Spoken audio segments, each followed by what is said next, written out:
Coming up on This Week in Radio Tech, we are international. I mean, like over half of the world here. I'm in Spain.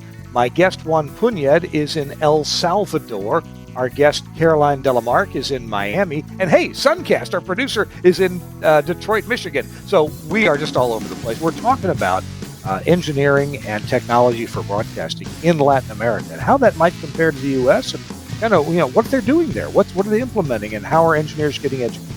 That's all coming up next on TWiRT. This Week in Radio Tech is brought to you by Broadcasters General Store with outstanding service, savings, and support online at bgs.cc. By Broadcast Bionics with the Bionic Studio, including talk show control, social media, and visual radio. Broadcast Bionics brings exceptional audience engagement to radio and TV. By Air, featuring Playout One radio automation software, comprehensive streaming solutions, website content management, and social media tools for maximum listener engagement on the web at AIIR.com. By Angry Audio. Audio problems disappear when you get angry at angryaudio.com. And by Max Connect Wireless, prioritized high-speed internet service designed for transmitter sites and remote broadcasts.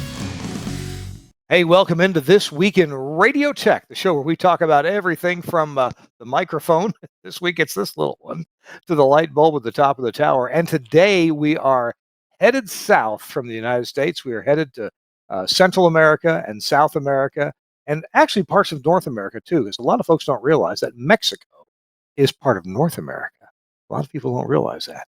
I'm Kirk Harnack, delighted to be here with you. Looks like Chris Tarr has taken the day off. He's probably got some other responsibilities on the road. I know that Chris has been really busy moving his daughter into a college dorm this week. So good luck to Chris and his wife, Amy, and their daughter, Emily. But I'm Kirk Harnack, and today, just like last week, I'm coming to you from Pontevedra, Spain. And it's late here. It's 11 o'clock at night here in Pontevedra. I just finished dinner with my wife at a beautiful restaurant. I had a great time. Actually ate some octopus, which they call pulpo here. My wife is actually a pulpo chef. She knows all about cooking octopus. And we had some steak and some shrimp, which they often call camarones or gambas. And so, yeah. I am full, and I know what you're thinking, but yeah, I'm full. I just had dinner. So we've got a Spanish theme to our show today. We're going to be talking about broadcasting, radio broadcasting, in some areas that are south of the United States. We're going to talk about radio broadcasting in Mexico and Central America and South America, not only where they speak Spanish, but also where they speak Portuguese. So that is the intro for the show, and let me now bring in, thanks to Suncast, our producer, let me bring in a couple of guests. We have with us a couple of my colleagues at Telos Alliance who work internationally, and those colleagues are Juan Punyed, hello Juan, and Caroline Delamarque. So welcome both of you. It's good to see you here on the show. Let's see, ladies first. I always like to do ladies first. Caroline, you have gotten to know my wife, Carmen, and you guys, I know, talked a bunch in Spanish after an NAB show a couple of years ago. Caroline, why don't you introduce yourself and tell us about what you do? Sure. Should I do in Spanish? Buenas tardes. O Well, buenas noches para ti. O buenas noches, most like of our would be viewers are good. English speakers. Yeah. Good evening. So yes, I have the pleasure to meet your wife. I met your wife many times, and she's a very fun lady. We have fun speaking our language together. Yeah, I am Caroline Delamarque. I work for Telos Alliance, as Kurt mentioned. I work for the Latin American sales department for the Latin America, and I'm also Brazilian, so I also speak Portuguese in Brazil. It's a big country and represents a big sales for us also in the region. So we have a variety of customers going from the Caribbean area all the way to the south, Argentina, Uruguay, Paraguay. So we have different flavors, different demands, but at the same time, we are all mixing this Latin culture that it differs a little bit from the U.S. Sure.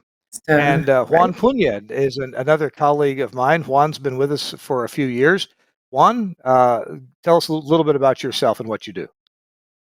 Hello, Kirk. How are you? Good to join Good, you good, with this good, good. group of knowledgeable people that are always tuning in to hear you.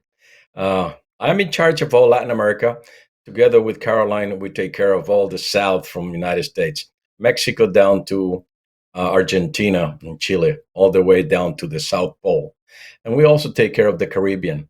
So it's really large, large area, and a lot of different cultures are always dealing with us in how we approach and how to present the products and the technologies. And I guess it's very nice because we get to meet also different kind of cultures and way of working, and not to say speaking also, because we also take care of some French countries like Haiti, Hmm. and we have sold to Haiti, and so we have to speak all the languages. We're multilingual, and Caroline helps a lot being from Brazil. So what we can Yes. expect in the next hour, we're going to be talking about the technologies and the techniques that Latin American broadcasters have been adopting, and we're going to try to compare if that's similar to the progress in the United States, or if it's different. In some ways, maybe it's even ahead of the United States. In some ways, maybe it's behind. If you want to compare it that way, but I'm very interested in how broadcasters, and there's so many lively broadcasters in Latin America that there's so much programming that's done that I think is just very much alive and interesting programming, whether it's talk shows or sports, play-by-play sports or music. I've watched a number of podcasts that are produced in the Dominican Republic, and even though they're in Spanish and I don't understand very much of what they're saying, I find them to be extremely compelling, and the people who are producing them are very, very talented. Hey guys, we do break for a commercial early in the show, and that would be right now. So right after this commercial, we're going to be delving deeper into the technologies that are being put to use in different places in Latin America. Our show, This Week in Radio Tech, is brought to you in part by your friends and mine. And if they're not your friends yet, they should be at air.com. That's AIIR.com. If you're tired of wrestling with clunky music scheduling software, well, please take a moment and meet Air's Music Scheduler. It's powerful scheduling simplified, and it's right in your browser. That's right. You don't have to install it on a computer and wonder if that computer is going to work or boot up today. You can use it from any browser. With drag and drop clocks and reusable templates, you can build a day's playlist, or you can build a whole month in literally in moments. You can import your existing library, or you can start fresh if you need to, and then assign categories and commands and audio with lightning speed. It's really designed for speed and accuracy and getting the results that you want. The cloud based platform frees you to schedule from literally anywhere. So maybe you forgot to do something for the weekend, and here it is Friday afternoon. No problem. And you're already home for the afternoon. You can schedule your weekend music right from home if you need to. If you're on vacation, if you're on the road, you can get this done. And of course, you can do it from your normal office as well. Um, you can not install any software. There's no headaches, and with fully customizable rules for artist separation, for tempo flow, for title thresholds, and more, you're always going to hit your station's unique sound. You can see if there's any issues in the schedule that you've made. If there's any issues, you can see those highlighted in real time and get instant fix suggestions, and you can then export the logs truly effortlessly with a couple of clicks. You can export to Playout One, to Wide Orbit, to Myriad, to Play It Live, and Station Playlist. By the way, if there's an automation system that you need to export to, just talk to air.com. They are experts at getting this done quickly. You can try the Air Music Scheduler free through the end of this month, the end of September 2025. And after that, well, it's $60 per month per station. So it's ready to simplify your scheduling. Visit air.com, AIIR, two I's, air.com/scheduler, or just click on the scheduler button and sign up today. Thanks so much to air.com for sponsoring This Week in Radio Tech. We really appreciate you and your forward-thinking look at helping us produce radio. All right, I'm Kirk Harnack coming to you at the 11 o'clock hour from Pontevedra, Spain. And my guests are actually a couple of my colleagues, but they're very much in tune with Latin American broadcasters, including plenty of engineers to see what's going on in those markets. So let me open the questions up here, guys. We have several things we wanted to try to hit, to try to talk about in terms of what's going on in Latin America. Um, One of those questions was, what kind of technologies do you see as being important to Latin American broadcasters? What are people there adopting?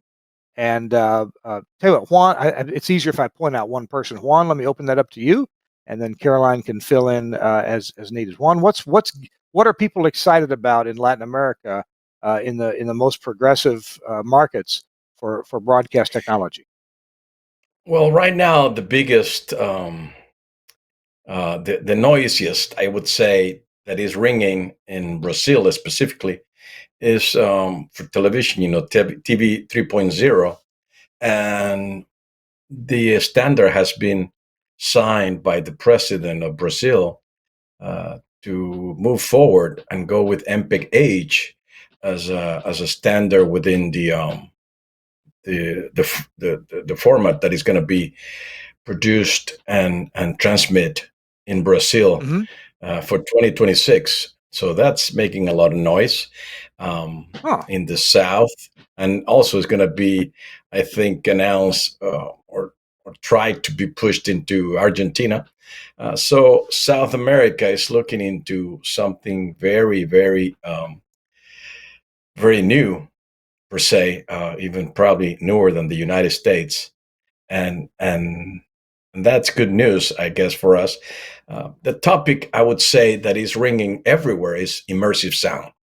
That's probably the technology that it's now being asked from Telos Alliance right now, from diverse groups, and probably the ones who are spending and putting more money in technology. They're looking into Mm-hmm. this. Remember, we have a young audience, and it is important to reach out to them. And one idea is to be able to attract them using immersive sound. Not to say metadata also, which is important, but for us, the immersive is the key. Immersive is pretty interesting, although you've got to, if for the people at home to enjoy immersive, you've got to have some kind of proper setup, either a sophisticated sound bar or a sophisticated speaker setup in your room. And so I'm a little surprised that, I mean, it's great that broadcasters are excited about doing this, but will people at home install the right equipment to be able to do this, or am I missing something? No, that's important, and they're kind of worried about that because now they have to change everything that they have. So they're talking about a lot of boxes coming from China and other countries that build them, Hmm. and that's we'll see how that moves forward. But in a lot of equipment already available, like cellulars or iPads, that can be translated quickly with an upgrade of the software if not available already. In the case of Dolby Atmos, you see it everywhere already in the newer cars or the newer cellulars. MPEG-H, I think, is also available and will be definitely available for Brazil very, very soon. But setup boxes are the talk of the town. Interesting.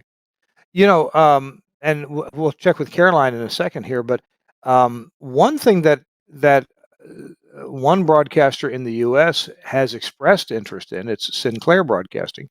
They've expressed interest in using their ATSC 3.0 bandwidth to, at least in part, transmit a lot of audio channels, like being a bunch of radio stations available. And with the better modulation scheme that ATSC3 has, it's more robust and more useful with mobile operations. So, Juan, let me ask you: do you see any interest in using ATSC3 to transmit a lot of audio and maybe supplant some radio station activity in the Brazil market? In the Brazil market, could be. I think that's a possibility of having multiple audios, radio stations multiplied. I mean, that's the key. You can place a lot of audios into the space available for transmission. What do you Yeah, transmit depends on your buddies, your friends, or what you're paying for it. And so, yeah, I think that's going to open up. It's not killing FM, and that's maybe a topic to talk about. But FM continues strong per se. But the idea of being able to specifically tag a customer and specifically assign a radio station of their likes automatically, it's key. That's the kind of metadata and information that is going to be mm, available as a transmission to the listener. that's right. With ATSC3, there's a return channel, or there can be, and so we can know something about the listener. Caroline, I happen to get copied on all of the inquiry emails that come into the company from our website, and then I see you, Caroline, responding to a great deal of these that are occurring in Latin America. What kind of interest are you seeing, Caroline, from Latin American engineers and broadcast maybe station owners or managers? What technologies are they interested in these days? Same old stuff, or are they expressing interest in newer stuff as well? Uh, yes, they have like still a lot of analog radio stations also in Brazil, but they're really looking for migrating everything to IP. And as I can say, and Juan can also confirm, but most of our bigger stations in these key countries, in like Brazil, Mexico, Argentina, and many others, the key, and I would say most of the number one stations use our equipment, like our mixers, our processors, and then with that, it makes like a big noise around. Like, for example, we just went to Set, which is the show that is a broadcast show for TV and radio stations in Brazil, but we get customers from Latin America there as well. And the noise that is echoing from these big stations and having a good quality in the audio on the radio stations, it's really like getting more interested in not only the big ones and also on the affiliates in the little towns. And then that's really like the talk now. And also, I can say that trying to remotely access equipment now on a radio station is key. Mm, Most of our engineers now are like, I want to be able to connect from anywhere and access the equipment, control the equipment, monitor the equipment. So also a lot of noise on the cloud, on premise, like in the cloud system, could be on premise or any other way of doing the cloud. But the remote access to the equipment, it's something key also in the Latin American market. wow, that's really interesting because of course, you can have a piece of equipment, no matter what it is. You can have a piece of equipment that doesn't necessarily have audio over IP, like LiveWire or WheatNet or AES67, but it does have Ethernet connectivity, so you can access it remotely. But any piece of equipment that does speak audio over IP, that does speak LiveWire, AES67, or something else, if it has that in it, it's going to have remote access, guaranteed. I mean, it would be unheard of to have audio over IP and not have a user interface remotely. So um, I think this is a really positive move. I'm as part owner of 21 radio stations. Um, I couldn't do that on the side from my job at Telos. I couldn't do that without having easy remote access to literally everything from phone systems to audio consoles to satellite receivers to basic in and out devices. So wow, that's interesting, Caroline, that you mentioned that engineers are looking for that. They're demanding that, and they're getting it when they get typically Telos gear, anything from Telos Alliance, but also some other manufacturers as well. Hey, it's Kirk Harnack and Juan Punyed and Caroline Delamarque, and we're talking about broadcasting in Latin America.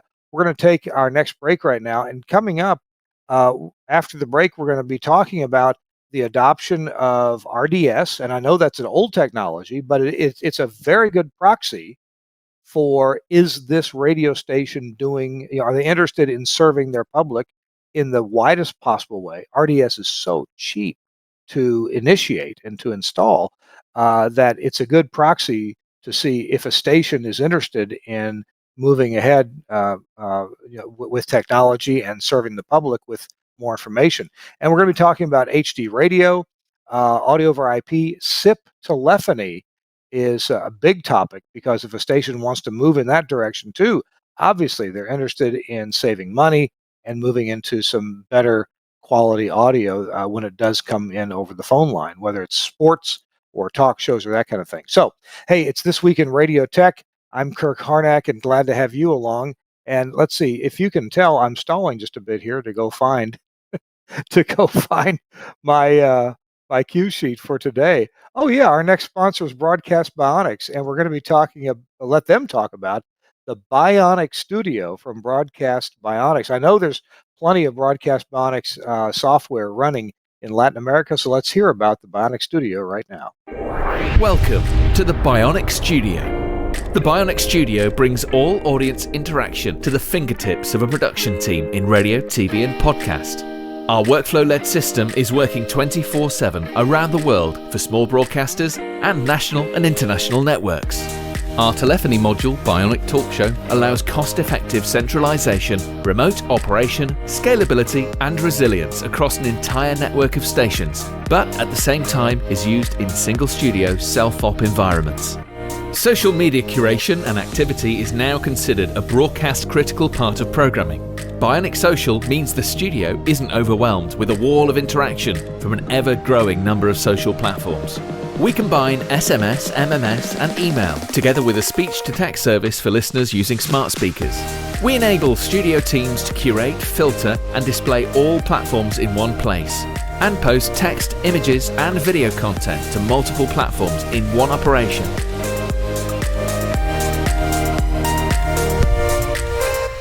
Effortless collection of video content with Bionic Director has helped position some of the world's most successful stations as leaders in viral content, generating appointments to listen and free marketing via retweets and shares.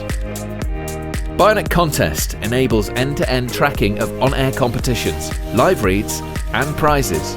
These can be on-air contests, automated SMS entry, or online. Anywhere, and Skype TX for Radio brings high-quality audio and video contribution into the studio with ease. No need for dedicated PCs to run different applications. Everything is controlled within the Bionic Studio UI, and incoming connections are visible to users along with all other platforms. Our codec integration enables connection, algorithm configuration, and directory to a wide range of IP and ISDN codecs. The Bionic Studio, a unique suite of products designed to enable your talent to work smarter. The Bionic Studio and so much more from Broadcast Bionics, including something that they call virtual rack. And that is an exciting idea for putting your radio station virtually on the air. You can do everything literally in one server that you need with your audio mixing and so forth. So, hey, Broadcast Bionics, check them out at bionics.co.uk. And thanks for their sponsorship. You should support them. You really should, because they support broadcasting with innovative ideas. Hey, it's Kirk Harnack. I am coming to you from Pontevedra, Spain. And Caroline Delamarque, I'm not sure where she is. She'll tell us in a minute. And I just got word that Juan Punyed is coming to us from where? Juan, are you? El Salvador.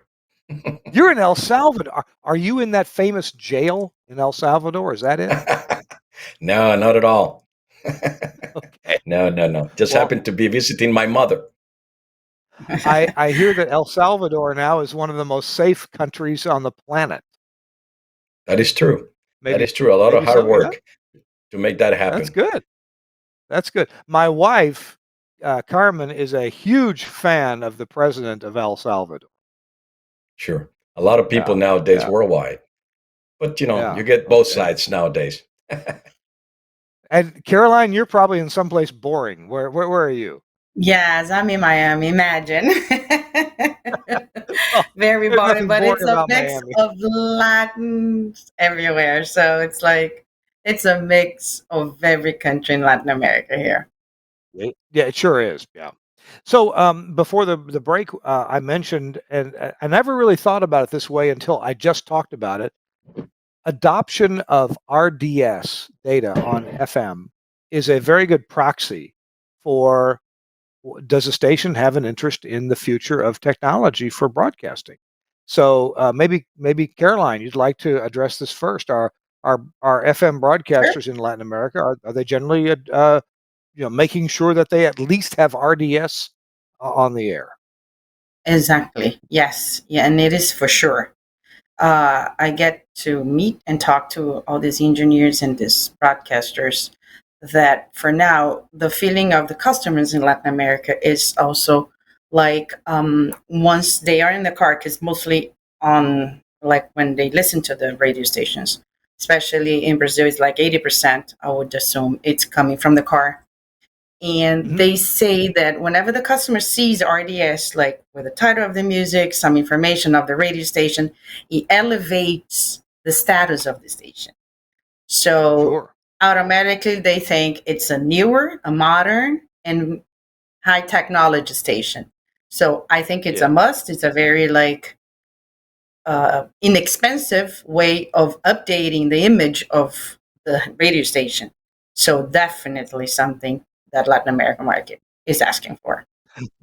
Juan, is you're feeling the same way that RDS is easy and cheap to initiate, and stations you at least got to do this, guys. At least you got to do that. Yeah, I think for the major stations, it's not so expensive, but for the Hmm. lower end, it is expensive. But it amazes me to see that so many radio stations have not moved to RDS, and some have static RDS, and some are dynamic. But I would say Latin America, more than half of the stations do not have RDS yet. It's amazing. It's something to look forward to because I think, as Caroline mentioned, it's something that the public or the listener wants to see on the radio. Sometimes they want to know the name of the song. Sometimes they want to know which station without having to look at the dial or to know where they are. But that's interesting because a lot of them do not have yet RDS, and they do consider it as something brand new. And it's weird. It should be, for me, in all of the radio stations already available. This is like I said, it's an interesting topic, and I think it's a good proxy for what is the station's maybe the station's management concern for. Hey, should we be on top of things technologically? Literally, it was 40 years ago, 41 years ago, that I was working at an FM station in Lexington, Kentucky, a big city in Kentucky, and I wanted to implement RDS. And at that time, the public radio stations were implementing RDS because they had gotten a grant and some free equipment, free to them, to put RDS on the air. And it may have only been static RDS at the time. Um, and I talked to our manager at the station, and I said we should do this technology. And he asked how much it costs. I said it's going to be about $2,000 at the time. And he said, "Oh no, that's way too much. We're not going to spend that kind of money." Now, everything changed when he bought a new car. He bought the new car and it had an RDS radio, and the public radio station had their call letters statically there, and we had nothing. And he said, "Get this on the air immediately." So when it affects, the guy that writes the checks, then, maybe it gets done. And I just want to say that, guys, uh, women, engineers, if you're not doing RDS, please at least do that. You get so many benefits from doing it. Not only showing up with your call letters, and if you want to, title and artist, dynamic information, but you can also put in a code, and you can be part of, at least in the U.S., you can be part of a system that makes it easier to find your station online. The PI code does some things for you that you may not be aware of on the internet. So that's at least a small step, and you can get a couple ways to get RDS. You can buy an audio processor, like half of the line of audio processors from Telos Alliance. No, all of them but one give you RDS, and a couple of them give you dynamic RDS, just as no extra cost, just as part of the price of the processor. So you need to you or you can get a box for literally under $300. You can also spend a couple $1,000s for a more sophisticated box, but you can get a box that'll put RDS on your FM, and it's well worthwhile. Juan, am I saying anything wrong here? Would you check me on what I just said? No, that's correct. Exactly what it is. And for me, I don't see why a radio station today would not have at least a static RDS. I mean, it's definitely a must, and it does bring name, beauty, importance of your radio station. But unfortunately, our markets are different. The number one radio stations, I believe that number one, two, three of each country, they do have RDS. But when you go down to the other 7, 8, 9, 10, and so on, it's not there. But they must. Wow. I think they should buy it. Wow. Let's switch gears to HD radio. It was 15 or 18 years ago that I was in Fortaleza, Brazil, and the Oh, that's whoever, beautiful. yeah, and whoever the broadcasting the government controlling agency was there to announce their adoption of HD radio at the time. Caroline, can you tell me about adoption of HD radio in Brazil? Has it gone anywhere? Well, I would say that's not like what the TV stations are really looking now at this point, like as a priority. So I don't think HD has been really like being a push in the industry there. But I think the US has a much higher acceptance on that. I think Juan, how Brazil about is you? Well, putting the I think Brazil is Yeah. I'm putting sorry. an effort on I'm sorry, on the other improvements in the station rather going to HD. Juan, what do you Yeah. see? I was going to say that HD radio is really not hitting it good in Latin America. And Hmm. Brazil, they did try to implement it, but it didn't move forward. But if you go to Mexico, Mexico did move forward with it and are implementing. Even we still sell today processors with HD for the Hmm. Mexican market. And the question is this something the Mexicans hear, or are the radio stations near United States placing their HD radio because a lot of consumers are within the countries, uh, and I think that's they do it only because United States is doing it right now. It's not enforced, by the way, but Hmm. you do get points. And the last I heard from Mexico was when they moved from AM stations to FM. If you had HD, you would get a new frequency right away. And if you didn't have HD, you would probably lose it. And if you had HD already, or you had only a few months to implement it, or you will lose your frequency. So Hmm. Mexico is pushing that way. It's not total HD. And in all the other regions, in all the other countries, I don't think it's being implemented. But the way they're using from our processors, the HD, is they're taking that HD processing and pushing it forward to the streaming Oh yeah, processing, sure. which is Uh, what they've been doing in Latin America, at least. One of the big drivers in HD radio adoption in the US is solely, or at least primarily, for the purpose of feeding an FM translator station, an analog FM translator station.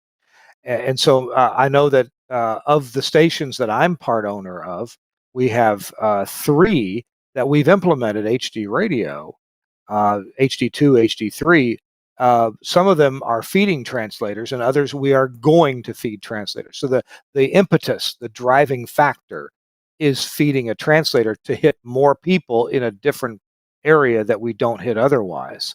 And so that's been the key reason to implement, because you can, in the US, the laws are that you can feed a translator with HD, but you can't feed it in other ways unless you're a non-commercial broadcaster. So that's one of the reasons there. Maybe we move on to a different topic then. Let's look back into the studios. And Juan and Caroline, you both work with me for a company that's highly involved with audio over IP, and it's a technology that it's not beyond the reach of engineers, but I know that there's a language barrier. I know that there are perfectly capable IT people in other countries. They're really smart people in Latin American countries in the world of IT. So let's talk about implementing audio over IP, such as Livewire or AES67 or our competitors in Latin American cities. What do you see as far as adoption of Axia or other AOIP systems? Whoever wants to take that. Let me start by saying that the first AOIP consoles that came out, like the Element from Telos Alliance, Latin America purchased a lot of them at the very beginning. Mexico, Hmm.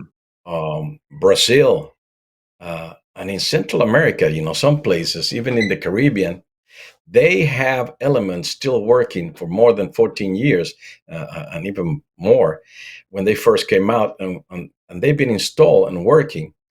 The other day, someone was asking me for faders for it, and because we no longer produce them, and it's been discontinued for so many years.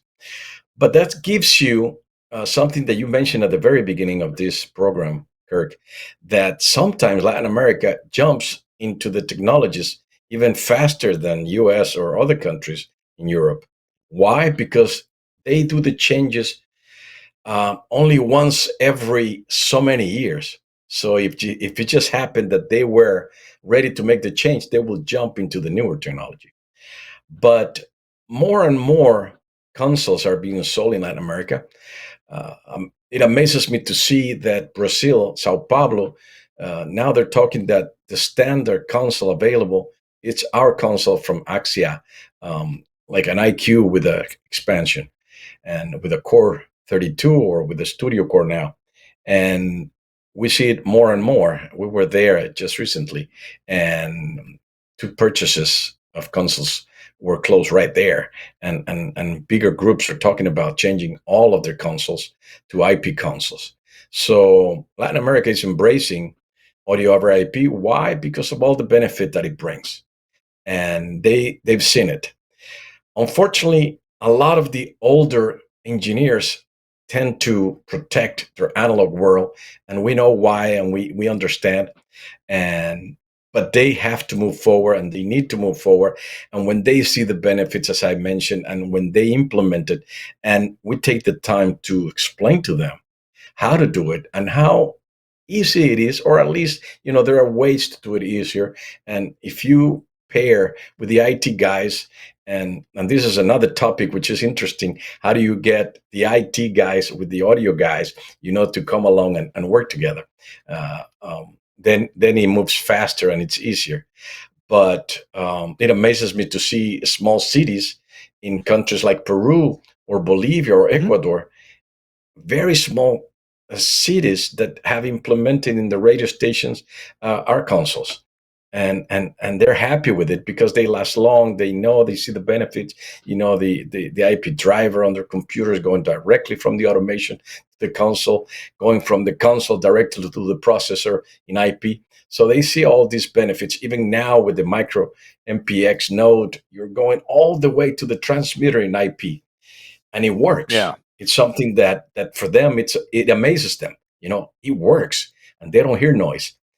I think the And competition or people who didn't know kept saying, "There's noise. It's not good. You have problems."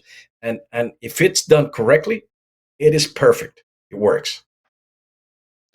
and I like the fact that in the audio over IP world, and we're not the only ones doing it. I mean, there's the whole Dante world out there, and there's competitors like WheatNet. There's Ravenna that we're partners with, and there's AES 67, which is all the manufacturers agreeing on a standard that they can all implement. And of course the big daddy in radio would be Livewire. But my point is that when it's so easy and there's so many solutions for carrying audio over IP over IP. It's such a large world of computer technology and networking that it's not just the broadcasting world; it's the entire world of networking. And if you just mind your P's and Q's, as they say, you can get fantastic low delay audio from one point to another using equipment that's out there and built. Hey, Caroline, we've got just a minute before our next Yes. commercial break. Sure, What about sure. you? And I'm What gonna about your view of adoption of AOIP?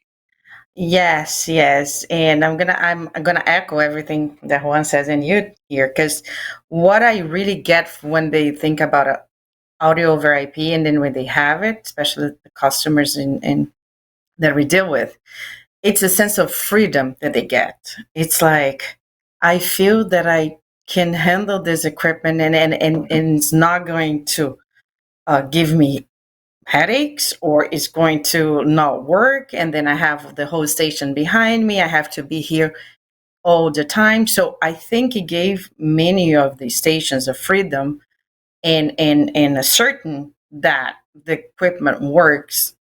And I always have this in my mind, like that I'm going to bring it to you, that one of the biggest stations in Brazil, number one in Sao Paulo, they migrate all their consoles. We're talking about more than 10 consoles in one room.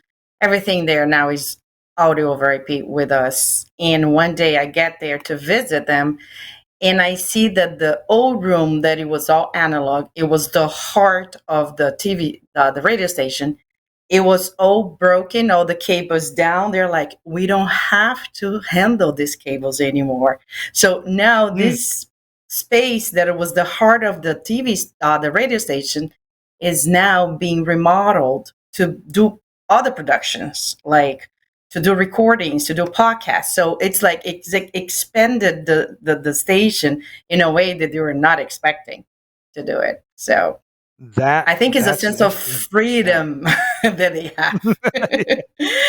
Well, that's an interesting benefit, and I rarely think about it that way. But if you remind me of that, yes, I would never want to wire up, a studio with punch blocks and all that kind of stuff. I love my AOIP. I can deal with so much remotely once it's hooked up that it makes it quite easy.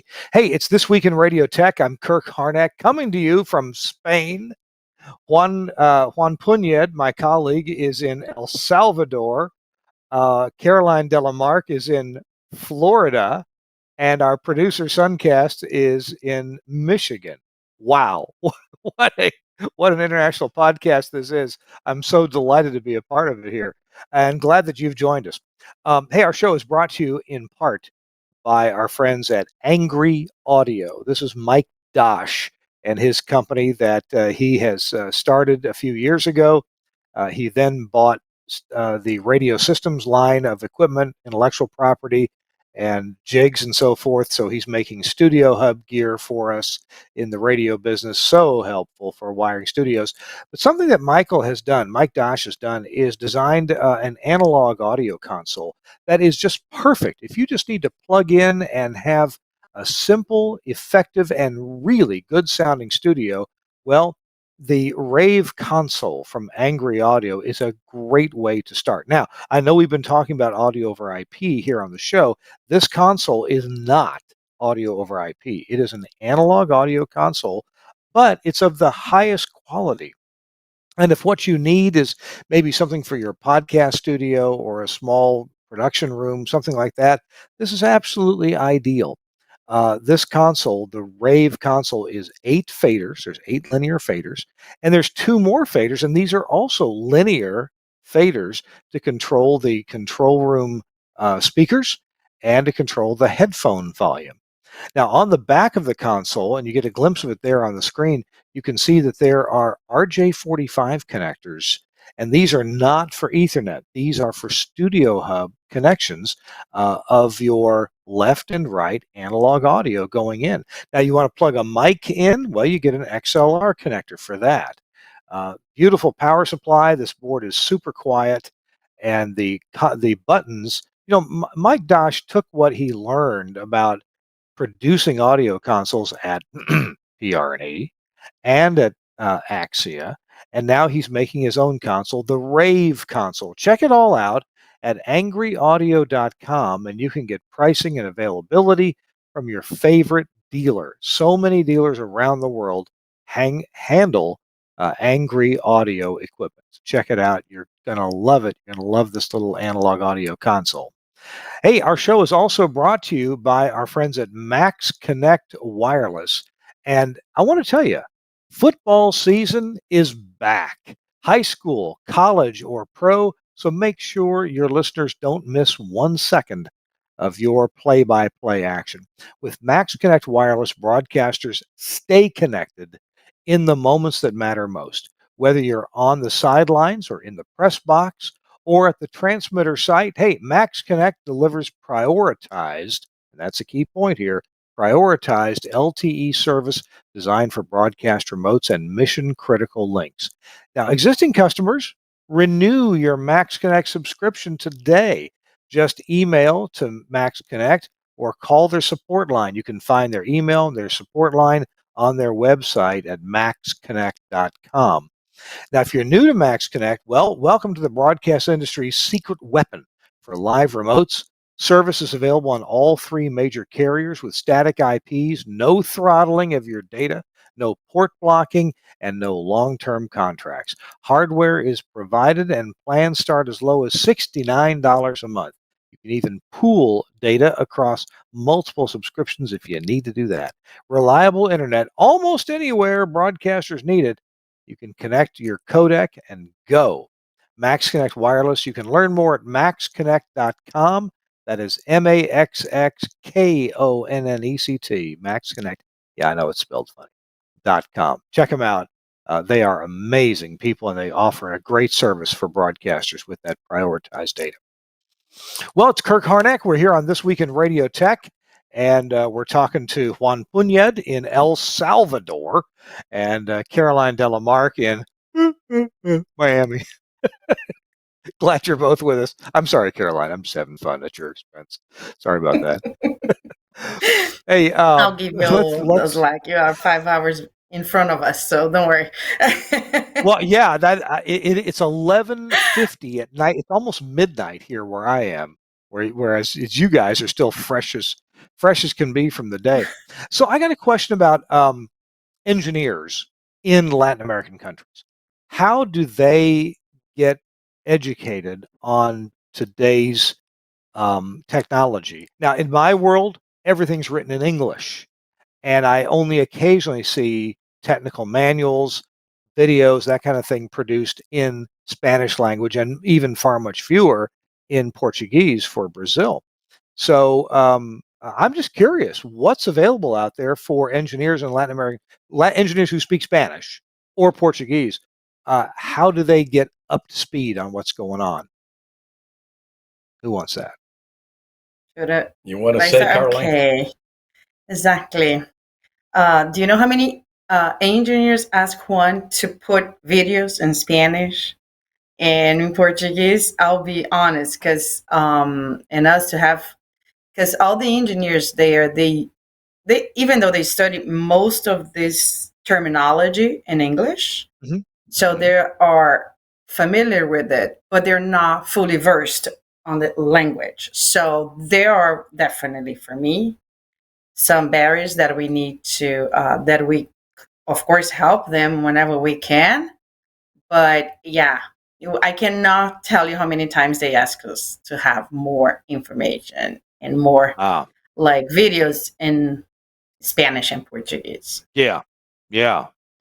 Wow. And you know what? Uh, Gee, it was probably 10 or 12 years ago that I produced a video on how to connect an Axia element and power station.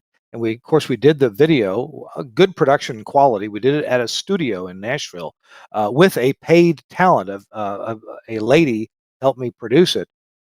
And then we worked with one of our dealers to give a Spanish language audio track to that, and it was so neat to see me with a fantastic voice of a bass baritone locutor speaking Spanish. But these days, with artificial intelligence, with AI, it's much easier for us to produce manuals and videos with a Spanish language soundtrack. And if we don't, it's much easier for the recipient, the engineer in a Latin American country, to take our manual and translate it into Spanish. Now, I'm sorry, Juan, you started to say something and I interrupted. Please go ahead, Juan.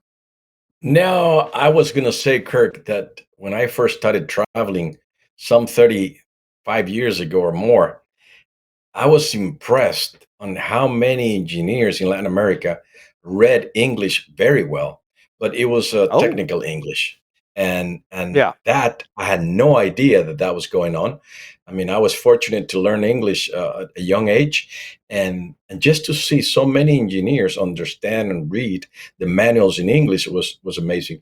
I worked with Sony for many years, and I did the first translations or the Umatic, the Umatic video tape recorders, and I did it in Spanish, Hmm.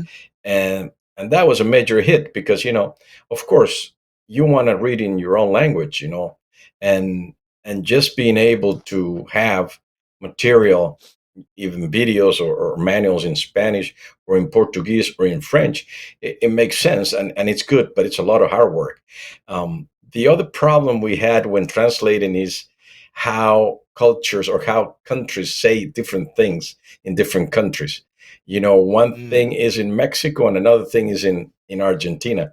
And I always get jokes about that because I have to be cautious how I say the words and which country. Some of them are kept in English because it makes more sense and it's easier and it's far most used. But I'll give you a good example of something that translated doesn't make sense. When Hmm. translated computers, they call it ordenador, which means like I see. organizer. It makes sense, Yeah. right? Organizer, that's what a computer does. But the Spanish word is horrible for America Spanish speakers. They never took Ah. that word. And we kept computadoras, computers in Spanish, computadoras. In Spain, they say ordenadores. But now the Academy Ah. of Language in Spanish, they say it's okay to say computador. So that tells you how much this evolves. But as you was saying, and Caroline, now equipment that translates and the future, that awaits for us for translators in real time and even emulating your voice or moving your lips with the language, it's amazing. I think the younger generation is going to have it easier and far better, for them to know everything about engineering or how to use or how to operate equipment or configure, in our case. Yeah, and So I'm that's given an, if I may y- add, sure. yeah. If I may add, because with the TV 3.0 in Brazil, like pushing this, and when I say Brazil, like with Brazil and Mexico and Argentina, they are considered a little bit of the drivers of technology. When they move with one technology, everyone tend to follow. And that's what the TV 3.0 in Brazil wants, everyone to have the same experience, regardless the language that you're hearing, that you're choosing from, to have the same experience of the audio immersive. So that's coming very fast. Ah, interesting. And you know what? So many English speakers probably don't realize is that in different Latin American countries where you have different dialects of Spanish, and I know this only because being married to a Spanish-speaking woman, uh, the word, for example, for something as simple as avocado is different for different Latin American countries or Mexico or Spain. And Juan, you just pointed out how ordenador or computadora, and there's a separate word I just learned for laptop. What's the word for laptop, Juan? That's a tricky one because for me, laptop is laptop. I don't know, Yeah, Caroline, what you yeah. say. Oh my God. Micro? I think micro. They Micro? say micro, Microcomputador. Okay. micro computador, because it's a small computer. Micro, Yeah, yeah. micro. I've heard that too, but gets to a point that we tend to use also like general Spanish, I, because if I just not, remember. we can get. Did you? Yeah. Yeah, they call it portátil, like portable, Portátil. Portátil. Yeah, portátil. portátil. See, that's In a lot that's of in my countries, not Spanish everywhere. lessons. Yeah, in my Spanish lessons, I just learned that word, portátil. Yeah.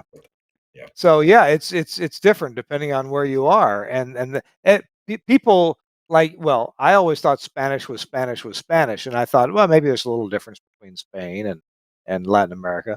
But I know that there's some things you say in Spain that are really bad curse words in other countries.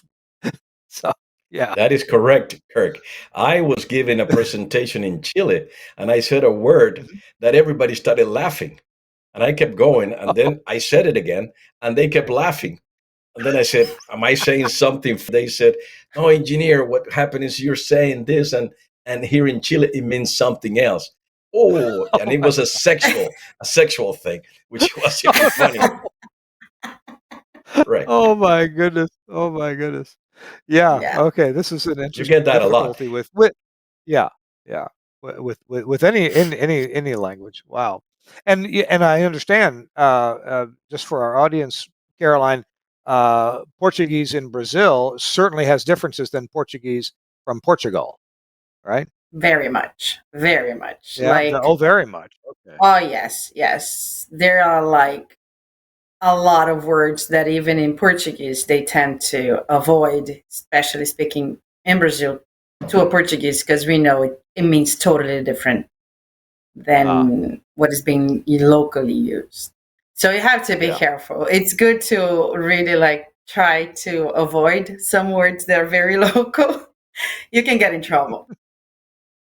But if we bring this conversation back to technical discussions, uh, how I mean, aren't would you say that technically oriented words are more useful across different countries in Spanish or maybe in Portuguese than ordinary day-to-day talk?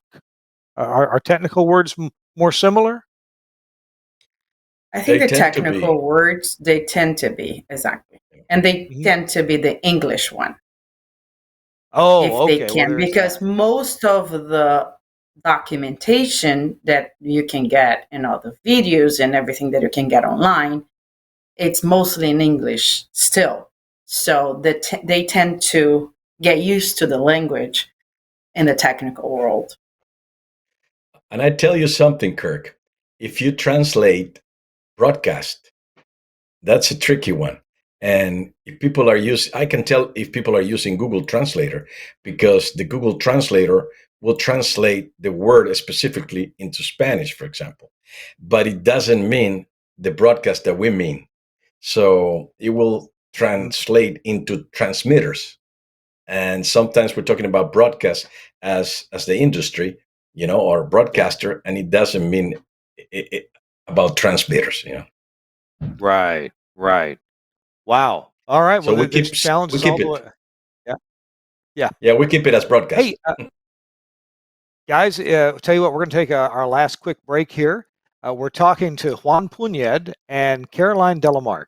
And Juan and Caroline are both colleagues of mine at Telos Alliance. Both of them have extensive backgrounds in broadcasting. Juan reminded us that he worked for quite a few years for Sony and was responsible for introducing, explaining, and selling Sony television equipment throughout Latin America. So, and Caroline has a vast experience in Brazil. Caroline, you've been in Spain also, haven't you? Yes, I have experience in Spain. I also lived there, but I also worked for Sony. So Oh, okay, we've been we've been in the market for a long time. gotcha. Good deal. Hey, I'm Kirk Harnack. It's This Week in Radio Tech. We're talking about Latin American broadcasting, the adoption of technology, and how Latin American engineers get educated or comfortable, or get to be useful in using these technologies wherever they can. And in some places, as Juan reminded us, they are ahead of a lot of adoption in the U.S., and in other places they're not ahead, and maybe some more needs to be done. Hey, let's take our quick break here, and let's talk about this equipment from Broadcast Tools as supplied by Broadcasters General Store. Hey, if you need reliable remote control for your broadcast transmitter site, well, the WVRC 8 Plus. That's the name of the product. WVRC 8 Plus from Broadcast Tools offers a smart and compact solution. It's a one rack unit system that delivers both web and voice dial up control. That's cool. That solves a lot of our needs as broadcast engineers for quick access. It brings the command center to your desktop or to your mobile device, including just a phone call. Inside, it's packed with 8 raise relays, 8 lower relays, 8 status, and 8 metering inputs. They're all built with fault conscious monitoring in mind, including temperature, silence sensing, and power failure detection.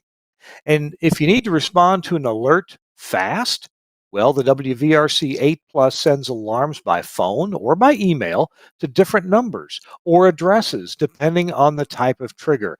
Even custom macros and scheduled events let it run corrective actions, even without your intervention.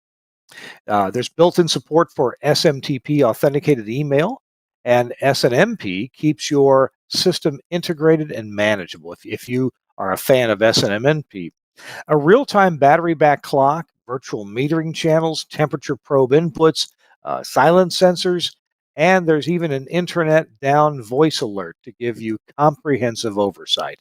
It logs activity, lets you schedule up to 100 events, program up to 50 macros, and send snapshot reports hourly or daily, your choice, plus with front panel LEDs and local mode override setup and hands-on control and straightforward. It's just amazing what all it can do. It's compact, it's robust, and built for daily broadcast use. The WVRC 8 Plus, it delivers a trusted, flexible remote control, whether you're monitoring remotes, transmitter sites, or emergency links. Broadcast Tools, WVRC 8, you can control your broadcast systems with clarity from anywhere.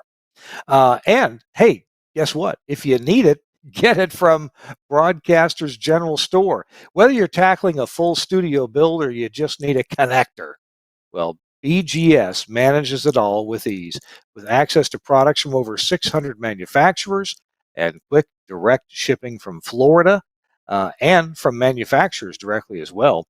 The BGS team is ready to help you, even when things get really busy. Give them a call at 352-622-7700 or visit them at bgs.cc.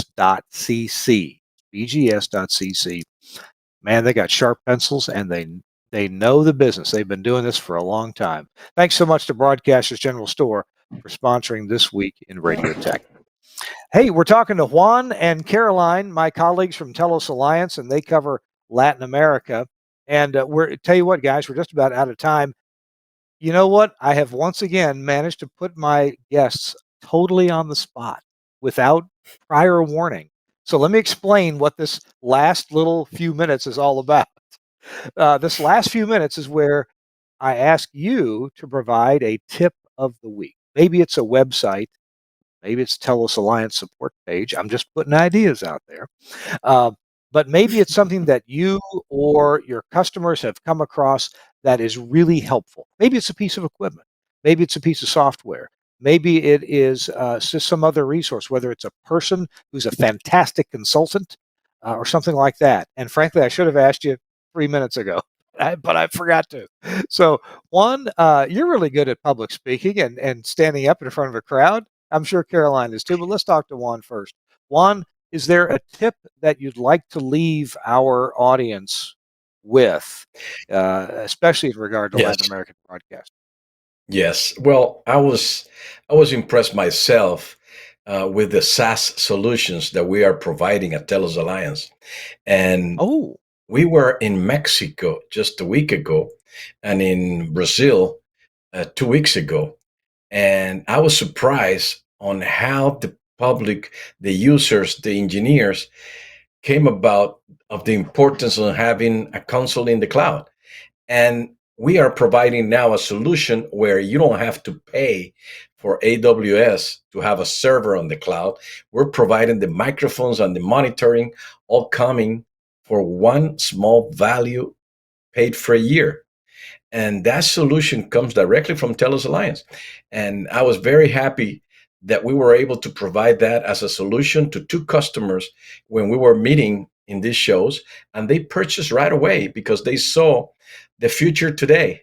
They were able to buy an console, an audio console in the cloud, and have all those audios move through a web, through our SaaS solution, through the server directly in AWS, but through TELUS.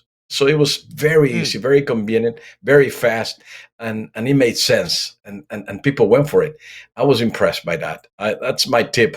If you're really looking for the future today, go with something or some solution like that. It is available, and you can have it, and you can do it today, and it works. So Juan, I believe you're speaking of essentially the WebRTC technology, and this is something That's that correct. you can implement yourself on site, but it does require a good amount of IT wherewithal and maybe using a lot more ports than your IT department wants to. The other way to do this is to use software as a service, whereas the WebRTC connectivity and signaling and beaconing and all that is handled by, in part by Telos in a cloud environment, and you just pay for it. So, and then any browser has the requisite WebRTC components built into that to enable an audio connection from any remote site with internet to your on the air situation. So I see where you're going here. Uh, be ready and be ready to understand and accept that this is a good way for the future, software as a service, that you don't have to be technically adept, and maybe you have a situation where you cannot even implement WebRTC on your premises. You need to have it done for you in the cloud, and we're providing that. Right? Right. That is correct, Kirk. You got it. Okay. It's exactly. I just wanted to restate it so I made sure I understand what you were saying. Caroline, I'm going to hit you up now. We're looking for a tip of the week. What would you like engineers to know? Exactly. And this is also coming fresh from the show because sometimes you really don't know. Every station is different, every space. Sometimes the owner of a station decided to do like to use a small space, and the engineers have to do miracles sometimes, putting a console and looking great. And we're at the show, and they're like, okay, I only can fit, I need a console that is physical, but I need to have opportunity to expand it, but I don't have the physical space. So Yeah. we're like, we can do that with the software. So like you can have a small console with our Studio Core and our IQ, and then you, whenever you need to expand, you can do that virtually with our Core Soft. So for them, it opened up different ways of operating, and especially now that what I'm seeing and then what I'm hearing it is that the stations now are really remodeling their physical spaces to create even more programs, to use it in a different ways. We've seen hallways being created now as part of a program. So sometimes the engineers, they have to get creative because they actually have only one physical space, but they need more, and we can handle that. This is cool, and I'm glad you mentioned that. I actually got to implement a physical console with also additional virtual faders at our new stations on the island of Maui in Hawaii, and we haven't needed to use the virtual faders yet, but they're there. And so we have some profiles in the console that bring up these extra faders. So if we ever do, I don't know, something where we need all the microphones and some extra inputs and maybe a remote and some music and all this, and we have more than 8 things that we need to mix together, we have that capability with extra virtual faders, which show up on a screen in a browser. And you're right. This is very useful. You don't have to buy a console with 24 or 30 or whatever crazy number of faders. You buy a smaller console that you use day to day. But when you need those more faders, you bring up a web browser and you can mix more faders in on the same logically the same console. So, Caroline, I'm glad you brought that feedback back from the SET show. Where was that held this year? Was that in Sao Paulo? Exactly, São Paulo. Yes. Okay. Yes. Good. All Yes. right. Yes. Hey guys, we are all out of time. Juan and Caroline, I want to thank you so much for being with us on the show today. Thanks for taking your time in El Salvador and in Miami. Thank you so much for being with us. Thank you, All Thank right. you Kurt. Thank very you, Kurt. much. Gracias. Hey, and don't go away. We're Suncast, my producer, is going to take your picture here in just a minute. So stand by with smiles, cheesy smiles.